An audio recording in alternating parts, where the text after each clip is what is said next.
پھر اس میں ایک اور بھی نمبر 8 اس میں یہ ہے کہ جو مخصوص صحافی اور میڈیا چینل تھے انہوں نے کس کے کہنے پر اس مہم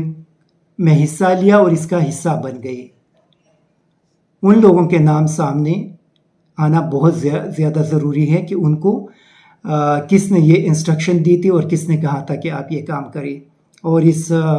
پوری ویڈیو کو پلائے اور اس مہم میں بھرپور حصہ لے۔ پھر نمبر 9 اس میں یہ ہے کہ اس مہم کے لیے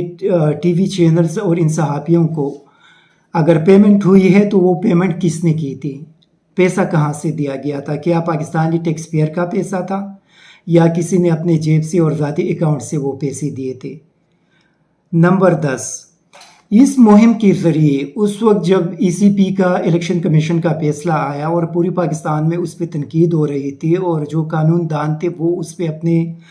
رائے کا اظہار کر رہے تھے، تو اس ٹاپک سے لوگوں کی توجہ ہٹانے کے لیے یہ غلیظ کمپین شروع کیا گیا۔ یہ بنیادی سوال ہے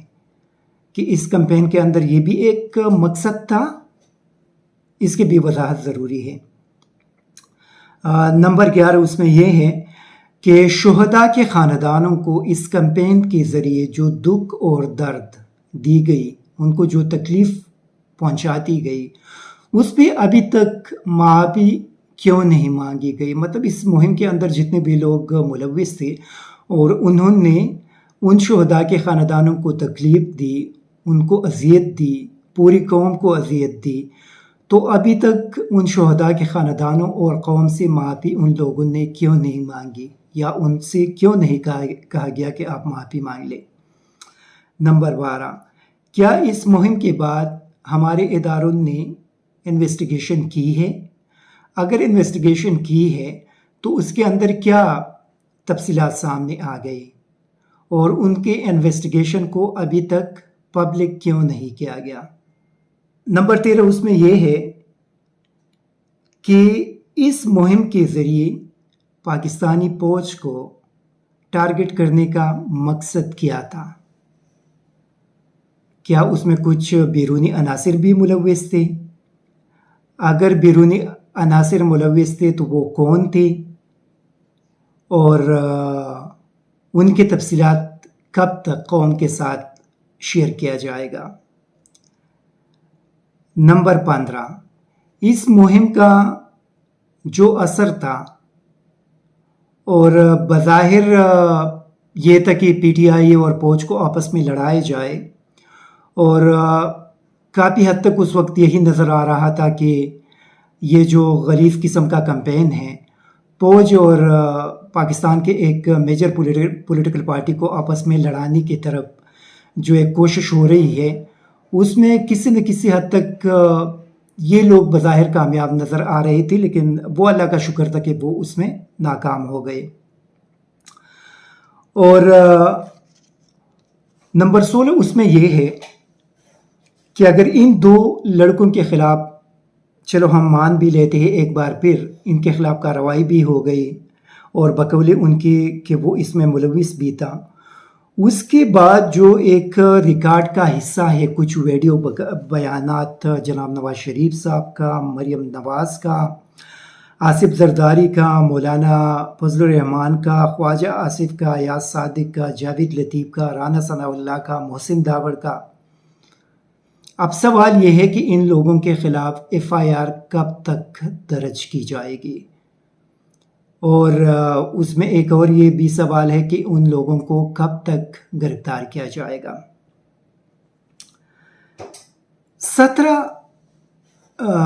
نمبر 17 اس میں یہ ہے کہ اگر ان لوگوں کے خلاف کارروائی نہیں ہوگی تو پھر قوم کے اندر ایک سوال اٹھے گا، ایک سوال پیدا ہو جائے گا کہ یہ جو کمپین شروع کیا گیا تھا اور جو کمپین چلایا گیا تھا، کیا اس میں وہ سارے ادارے بھی ان کے ساتھ شامل تھے کہ ابھی تک ان لوگوں کے خلاف اگر کارروائی نہیں کی جاتی تو صرف ایک پی ٹی آئی کو ٹارگٹ کرنے کا مقصد یہ تھا کہ اس میں سارے لوگ شامل تھے۔ اسی وجہ سے ان لوگوں کے خلاف کارروائی کرنا بہت زیادہ ضروری ہے۔ کیونکہ پہلے تو ان کے خلاف اسی وجہ سے کارروائی نہیں ہوئی کہ ملک کے اندر پھر یہ ایک سوچ پیدا ہو جائے گا کہ یہ ان سیاستدانوں کے خلاف اسی وجہ سے کارروائی کی گئی کہ وہ ایک ادارے کے خلاف تھے اور اسی وجہ سے ان کو نظر انداز کیا گیا. لیکن ابھی جب ان لڑکوں کے خلاف کارروائی ہوئی ہے تو میرے خیال میں یہ ناانصافی ہوگی کہ آپ عام لوگوں کے خلاف کارروائی کریں لیکن جو بااثر اور طاقتور لوگ ہیں وہ قانون کے نیچے نہیں آئیں گے اور ان کے لیے کوئی الگ قانون ہوگا اور ان کے خلاف کوئی کارروائی نہیں ہوگی. یہ 17-18 بنیادی سوالات ہیں اور قوم اس انتظار میں ہے کہ ان سوالات کا جو جواب ہے وہ قوم کو مل جائے. ایک اور بھی امپورٹنٹ جو ایشو ہے وہ ججز کو تقسیم کرنا ہے. یہ بہت ایک خطرناک قسم کا انکشاف ہے جو کل رات عمران خان صاحب نے کی، کیونکہ ایک تو ہم دیکھتے ہیں کہ اس میں مسلم لیگ نون کا جو سوشل میڈیا ٹیم ہے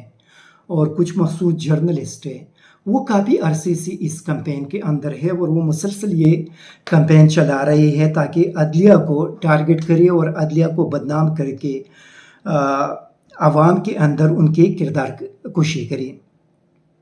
آپ لوگوں کو یاد ہوگا جب پنجاب اسمبلی کے اندر ڈپٹی اسپیکر کے وہ رولنگ آئی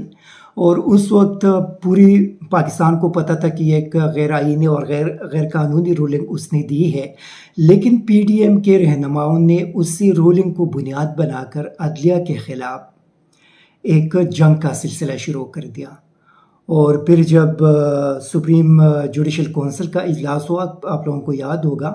کہ اس میں پھر کس طریقے سے عدلیہ کو تقسیم کرنے کی سازش کی گئی اور اس میں مریم نواز بھی آپ لوگوں نے دیکھا تھا کہ وہ خود بھی شامل تھی، اس میں باقی بھی پی ڈی ایم کے لوگ شامل تھے، اس میں کافی سارے جرنلسٹ بھی شامل تھے، ان کے سوشل میڈیا کی ٹیم بھی شامل تھی. پھر اس مہم کے بعد نہ تو عدلیہ کی طرف سے ابھی تک کوئی سوموٹو ایکشن لیا گیا، نہ ایف آئی اے نے کسی ان لوگوں کے خلاف کارروائی کی جو اس کمپین کا حصہ تھے اور ملک کے ایک بڑے ادارے کو تقسیم کرنے اور اس کو نقصان پہنچانے کی سازش ہو رہی تھی. ابھی تک اس میں کوئی کارروائی نہیں ہوئی. پھر اس میں یہ ہے کہ ان اداروں کو کمزور کرنے کی جو سازش تھی اس پہ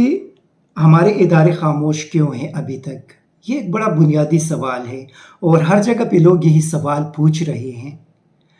کہ اس پوری کمپین کے اندر جو لوگ ملوث تھے، جن لوگوں نے سازش کی، جن لوگوں نے عدلیہ کو تنقید کا نشانہ بنائے، جن لوگوں نے عدلیہ کے اختیارات کو کم کرنے کے بیانات دی، جن لوگوں نے اسمبلی کے اندر اور کیبنٹ کے اندر عدلیہ کے حوالے سے بات کیا، ان کے پاکستانی آئین کے اندر بڑا کلیئر کٹ یہ لکھا ہے کہ آپ ملک کے ان اعلیٰ عدلیہ کے ججز کے حوالے سے ایون کے پارلیمان کے اندر بات نہیں کر سکتی. تو پھر یہ جو ساری چیزیں آئین کے برخلاف کی گئی اس پہ ابھی تک کارروائی کیوں نہیں کی گئی؟ یہ وہ سارے بنیادی سوالات ہیں جو قوم اس کے حوالے سے پوچھ رہی ہے اور مجھے یقین ہے کہ ان سوالات کا جواب جو متعلقہ ادارے ہیں وہ قوم کے سامنے جتنا جلد ہو سکے ان کے سامنے پیش کریں گے اور قوم کو مطمئن کریں گے کہ اس پہ ابھی تک یہ خاموشی کیوں تھی یا اس کے اندر جتنے بھی لوگ ملوث ہیں ان کی اصلیت کیا تھی. اور جو عمران خان صاحب نے کہا کہ یہ بیرونی سازش کے تحت ساری چیزیں ہو رہی ہے تاکہ ہمارے ملک کو اور ہماری فوج کو اور ہمارے عدلیہ کو کمزور کر سکے، تو جو عمران خان صاحب نے بات کی اس میں اگر بیرونی طاقتیں ہیں تو وہ کون ہیں اور ان بیرونی طاقتوں کے اہلکار پاکستان کے اندر. ISTV پاکستان کو سبسکرائب کریں اور بیل آئیکن کو دبائیں مزید ویڈیو اور اپڈیٹس کے لیے.